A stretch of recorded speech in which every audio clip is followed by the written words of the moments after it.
നമുക്കിനി നോക്കാനുള്ളത് functions of management ആണ്. പക്ഷെ നാം ഈ ഫസ്റ്റ് ചാപ്റ്റർ എന്നുള്ള നിലയ്ക്ക് വളരെ കുറച്ച് മാത്രമേ ഫങ്ഷൻസ് ഓഫ് മാനേജ്മെൻറ്റ് പറയത്തുള്ളൂ. കാരണം ഇനി നമ്മുടെ അങ്ങോട്ട് വരുന്ന 4th, 5th, 6th, 7th and 8th chapters, ഇങ്ങനെ നമ്മുടെ ഈ ടെക്സ്റ്റ് ബുക്കിൻ്റെ വലിയൊരു ഭാഗം ഫങ്ഷൻസ് ഓഫ് മാനേജ്മെൻറ്റ്, ഓരോ ഫങ്ഷൻസ് നമുക്ക് ഓരോ ചാപ്റ്ററാണ്. അതുകൊണ്ട് തന്നെ നിലവിൽ ഓരോ ഫങ്ഷൻസ് എന്താണെന്ന് പറഞ്ഞ് അതിൻ്റെ മീനിങ് മാത്രം പറഞ്ഞ് അവസാനിപ്പിക്കുകയാണ്. ഫസ്റ്റ് ഫങ്ഷൻ എന്ന് പറയുന്നത് ഇതൊരു ഓർഡറിൽ തന്നെ നാം മനസ്സിലാക്കുക. ഫസ്റ്റ് ഫങ്ഷൻ പ്ലാനിങ് ആണ്. നമുക്കറിയാം, പ്ലാനിങ് നാം കേട്ട് പരിചയമുള്ള ഒരു വാക്കാണ്. മലയാളം ആസൂത്രണം എന്നാണ്. It's a function of determining in advance what is to be done and who is to do it. അതായത് ഒരു കാര്യം ആര് ചെയ്യണം, അത് എന്ത് ചെയ്യണം, അല്ലെങ്കിൽ അത് എങ്ങനെ ചെയ്യണം എന്നൊക്കെ മുൻകൂട്ടി നാം തീരുമാനിക്കുന്നതിനെയാണ് പ്ലാനിങ് എന്ന് പറയുന്നത്. എന്നാൽ അടുത്തൊരു ഫങ്ഷനാണ് ഓർഗനൈസിങ്. ഓർഗനൈസിങ്ങിൻ്റെ മലയാളം സംഘാടനം എന്നാണ്.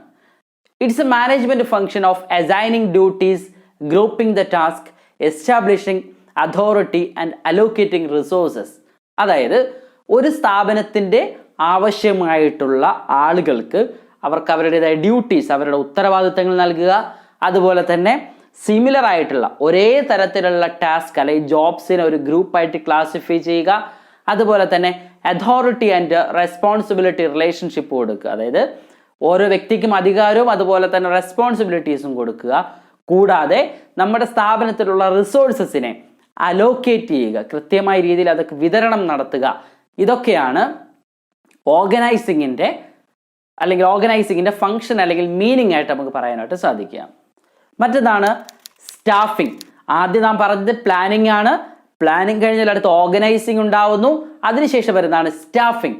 Staffing simply stated that is finding the right people for the right job. അതായത് ഒരു ശരിയായ ജോലിക്ക് അല്ലെങ്കിൽ ആ ശരിയായ ജോലിക്ക് ശരിയായ വ്യക്തിയെ കണ്ടെത്തുന്ന പ്രോസസ്സാണ് സ്റ്റാഫിംഗ്. നമുക്ക് ഇങ്ങനെയും പറയാം, it is A process of filling the vacancies in an organisation with a qualified person. അതായത് ഒരു സ്ഥാപനത്തിലുണ്ടാകുന്ന വേക്കൻസി ഫില്ല് ചെയ്യുന്നതിന് വേണ്ടിയിട്ട് അതിന് ക്വാളിഫൈഡ് ആയിട്ടുള്ള ആളുകളെ കണ്ടെത്തുന്ന പ്രോസസ്സാണ് സ്റ്റാഫിംഗ്.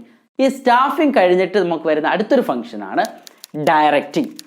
എന്താണ് ഡയറക്റ്റിംഗ് എന്ന് വെച്ച് കഴിഞ്ഞാൽ it involves leading, influencing and motivating the employees to perform the task. അതായത് നാം ഓരോ എംപ്ലോയീസിനും ഓരോ ജോബ് അല്ലെങ്കിൽ ഓരോ വർക്ക് നാം അലോക്കേറ്റ് ചെയ്ത് കൊടുക്കാറുണ്ട്.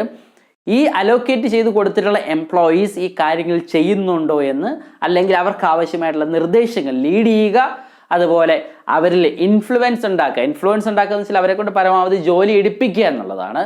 അതുപോലെ തന്നെ അവരെ മോട്ടിവേറ്റ് ചെയ്യുക എന്ന് വെച്ചാൽ അവർക്ക് പ്രചോദനം നൽകുക. ഇതിനെയാണ് നാം ഡയറക്റ്റിംഗ് എന്ന് പറയുന്നത്. And the last function of management is controlling. നാം കൺട്രോളിംഗ് എന്ന് കേൾക്കുമ്പോൾ ഈ നിയന്ത്രിക്കുക എന്നൊരു വാക്കിലേക്ക് മാത്രം ഒതുക്കരുത്. It is a task of controlling involves establishing standard of performance, comparing this with the established standard and taking corrective actions if it is necessary or any deviation is found.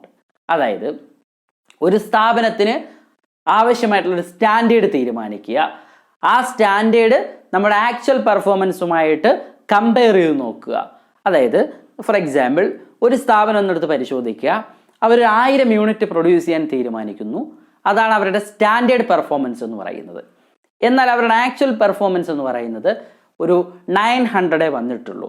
നിങ്ങൾ നോക്കിയേ, ഇവിടെ നമ്മുടെ സ്റ്റാൻഡേർഡ് പെർഫോമൻസ് ആയി 1000ഉം ഇപ്പോഴുള്ള അവരുടെ യഥാർത്ഥ actual performance ആയ 900 തമ്മിൽ കമ്പയർ ചെയ്യുക. കമ്പയർ ചെയ്യുമ്പോൾ ഇവിടെ നമുക്ക് മനസ്സിലാകുന്നുണ്ട് 100 യൂണിറ്റിൻ്റെ കുറവുണ്ട്. അങ്ങനെ കുറവുണ്ട് എങ്കിൽ, അവിടെ ഡീവിയേഷൻ ഉണ്ട് എങ്കിൽ അതിനെ കറക്റ്റ് ചെയ്യാനുള്ള നടപടികൾ സ്വീകരിക്കുക. ഇനി അങ്ങനെ കുറവില്ല, അങ്ങനെ ഒരു ഡീവിയേഷൻ ഇല്ല എങ്കിൽ പ്രശ്നമില്ല. അങ്ങനെയാണെങ്കിൽ അവിടെ കൺട്രോളിങ് കാര്യമായി വരുന്നില്ല. ഇത്രയുമാണ് മാനേജ്മെൻറ്റിൻ്റെ പ്രധാനപ്പെട്ട ഫങ്ഷൻസ് ആയിട്ട് നമുക്ക് പറയാൻ പറ്റുക. ഈ ഓരോ ഫങ്ഷൻസ് നമുക്ക് ഓരോ ചാപ്റ്റേഴ്സാണ്. ആ ചാപ്റ്റേഴ്സിൽ വളരെ വിശദമായി തന്നെ നമുക്ക് ഓരോന്നായിട്ട് അതിൻ്റെ സ്റ്റെപ്സും ഫീച്ചേഴ്സും അതുപോലെ തന്നെ അഡ്വാൻറ്റേജസും അടക്കം ടൈപ്സ് അടക്കം എല്ലാം പഠിക്കാനുണ്ട്. ആ ചാപ്റ്റേഴ്സിൽ നമുക്കത് ക്ലിയർ ആയിട്ട് ഡിസ്കസ് ചെയ്യാം. ഇനി നമുക്ക് നോക്കാനുള്ളത് കോഓർഡിനേഷനാണ്. ഏകോപനം എന്നാണ് കോർഡിനേഷൻ്റെ മലയാളം. നമ്മുടെ മാനേജ്മെൻറ്റ് ഫങ്ഷൻസ് ആണ് നാം ഇതുവരെ ഡിസ്കസ് ചെയ്തത്. Planning, organising, staffing, directing and controlling നാം പറഞ്ഞു.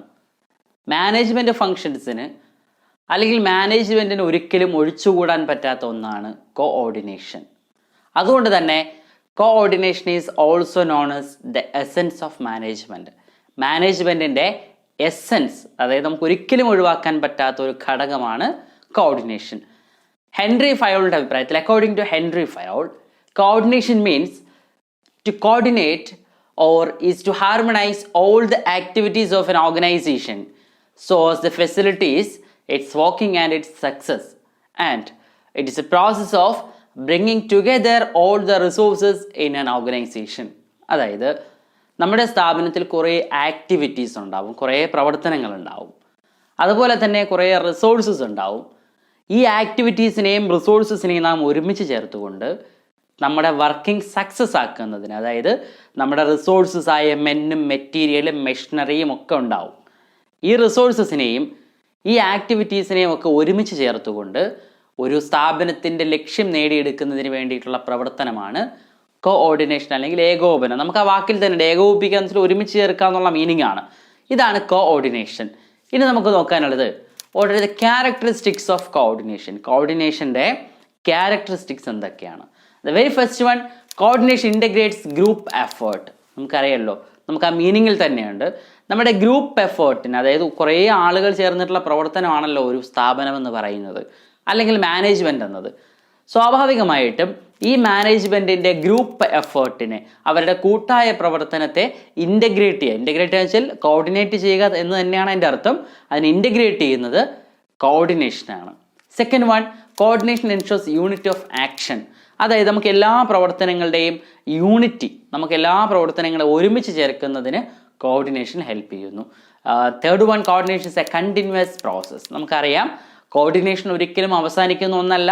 ഒന്ന് കഴിയുമ്പോൾ അടുത്തൊരു ആക്ടിവിറ്റിയിലേക്ക് coordination will be so on. That means it's a continuous process, തുടർച്ചയായ ഒരു പ്രവർത്തനമാണ്. Next one, coordination is pervasive function. അതായത് കോർഡിനേഷൻ എന്ന് പറയുന്നത് ഏതെങ്കിലും ഒരു ലെവലിൽ മാത്രം നിൽക്കുന്ന ഒന്നല്ല. നമുക്കറിയാം, top level, middle level, lower level, ഇങ്ങനെ ഏതെങ്കിലും ഒരു ലെവലിൽ മാത്രം നിൽക്കുന്ന ഒന്നല്ല coordination. Coordination is all pervasive, means എല്ലാ ലെവൽസിലും അല്ലെങ്കിൽ ഏതെങ്കിലും ഒരു ലെവലിൽ മാത്രം ഉണ്ടാകുന്ന ഒന്നല്ല കോർഡിനേഷൻ. നമ്മുടെ മാനേജ്മെൻറ്റിൻ്റെ എല്ലാ പ്രതലങ്ങളിലും, എല്ലാ പ്രദേശങ്ങളിലും അല്ലെങ്കിൽ എല്ലാ ഏരിയാസിലും നമുക്ക് കോർഡിനേഷൻ അത്യാവശ്യമാണ്. അതിൻ്റെ ഒരു അഡ്വാൻറ്റേജ് അല്ലെങ്കിൽ നമുക്ക് അതിൻ്റെ ഒരു ക്യാരക്ടറിസ്റ്റിക്സ് ആയിട്ട് പറയാൻ പറ്റുന്നതാണ്, coordination is A responsibility of all managers. നമുക്കറിയാം, ഇവിടെ production department, sales department, purchase department, finance department തുടങ്ങി നിരവധിയായ ഡിപ്പാർട്ട്മെൻറ്റ്സ് ഉണ്ട്. ഈ എല്ലാ ഡിപ്പാർട്ട്മെൻറ്റ്സുകൾക്കും ഓരോ മാനേജേഴ്സ് അല്ലെങ്കിൽ ലീഡേഴ്സ് ഉണ്ടാവും. അവരെ സംബന്ധിച്ചിടത്തോളം എല്ലാ മാനേജേഴ്സിനും എല്ലാ ലീഡേഴ്സിനും കോർഡിനേഷൻ എന്ന് പറയുന്ന അവരുടെ റെസ്പോൺസിബിലിറ്റിയാണ്, അവരുടെ ഉത്തരവാദിത്തമാണ്. എല്ലാ മാനേജർമാരുടെയും ഉത്തരവാദിത്തമാണ് കോർഡിനേഷൻ എന്ന് പറയുന്നത്. And another one, coordination is A deliberate function. വളരെ ഡെലിബറേറ്റ് ആയിട്ടുള്ള, വളരെ വ്യാപ്തമായ അല്ലെങ്കിൽ വളരെ വ്യാപ്തിയുള്ള ഒരു ഫങ്ഷനാണ് കോർഡിനേഷൻ എന്ന് പറയുന്നത്. ഇനി നമുക്ക് നോക്കാനുള്ളത് what are the importance of coordination. കോർഡിനേഷൻ്റെ ഇമ്പോർട്ടൻസ് എന്തൊക്കെയാണ്? അതായത് ഓരോ സ്ഥാപനത്തിലും കോർഡിനേഷൻ അതിൻ്റെതായ ഇമ്പോർട്ടൻസ് ഉണ്ട്. The very first one, growth in size. നമുക്കറിയാം, ബിസിനസ്സുകളെ സംബന്ധിച്ചിടത്തോളം അല്ലെങ്കിൽ സ്ഥാപനങ്ങളുടെ ഗ്രോത്ത് ആൻഡ് സൈസ്, അവരുടെ സൈസ് ഇമ്പ്രൂവ് ചെയ്യുന്നതനുസരിച്ചിട്ട് ഒരു സാധാരണഗതിയിലുള്ള അല്ലെങ്കിൽ ഒരു എന്താ പറയുക, സ്മോൾ സ്കെയിൽ ബിസിനസ്സിൻ്റെ അവസ്ഥയല്ല ഒരു ലാർജ് സ്കെയിൽ ബിസിനസ്സിന്. മീൻസ് അവരുടെ സൈസ് ഇമ്പ്രൂവ് ചെയ്യുന്നതോടൊപ്പം തന്നെ അവരുടെ ലെവൽ ഓഫ് കോംപ്ലക്സിറ്റി, മീൻസ് അവരുടെ പ്രവർത്തനങ്ങൾ കൂടുതൽ കോംപ്ലക്സ് ആയി മാറും. സ്വാഭാവികമായിട്ട് നമുക്ക് അതിന് എന്ത് ചെയ്യേണ്ടി വരും? കോർഡിനേറ്റ് ചെയ്യേണ്ടി വരും. അപ്പം നമ്മുടെ സൈസ് ഇമ്പ്രൂവ് ചെയ്യുന്നതിനനുസരിച്ച്, ബിസിനസ്സിൻ്റെ വലിപ്പം വർദ്ധിപ്പിക്കുന്നതിനനുസരിച്ച് അല്ലെങ്കിൽ വർദ്ധിക്കുന്നതിനനുസരിച്ച് കോർഡിനേഷനും എന്ത് ചെയ്യുന്നു? കൂടുതലായി വേണ്ടി വരുന്നു. മറ്റൊന്നാണ് ഫങ്ഷണൽ ഡിഫറൻസിയേഷൻ. നമുക്കറിയാം, ഓരോ ഫങ്ഷൻസ് നമ്മൾ നേരത്തെയൊക്കെ ഡിസ്കസ് ചെയ്ത് വന്ന നിരവധിയായ ഫങ്ഷൻസ് ഉണ്ട്.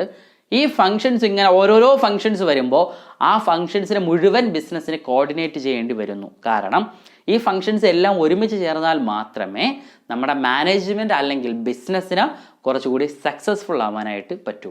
And third one, specialisation.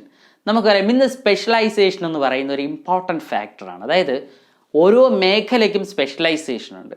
ഈ സ്പെഷ്യലൈസേഷനുള്ള മേഖലകളെ കണ്ടെത്തി അവയെ കോർഡിനേറ്റ് ചെയ്യുക എന്ന് പറയുന്നത് വളരെ പ്രധാനപ്പെട്ട ഒന്നാണ്. നെക്സ്റ്റ് വളരെ ഇമ്പോർട്ടൻ്റ് ആയിട്ടുള്ള മറ്റൊന്നാണ് ഹ്യൂമൻ നേച്ചർ. മനുഷ്യൻ്റെ സ്വഭാവം എന്ന് പറയുന്നത് എവർ ചേഞ്ചിങ് ആണ്. എപ്പോഴും ഇങ്ങനെ മാറിക്കൊണ്ടിരിക്കുന്ന ഒരു സ്വഭാവമാണ് ഹ്യൂമൻ ബിഹേവിയർ. അതുകൊണ്ട് തന്നെ മനുഷ്യൻ്റെ സ്വഭാവത്തിനനുസരിച്ചിട്ട് മാനേജ്മെൻറ്റിന് കാര്യമായ അല്ലെങ്കിൽ കൃത്യമായ സമയങ്ങളിൽ മാനേജ്മെൻറ്റിന് കാര്യങ്ങൾ കോർഡിനേറ്റ് ചെയ്യേണ്ടി വരുന്നു.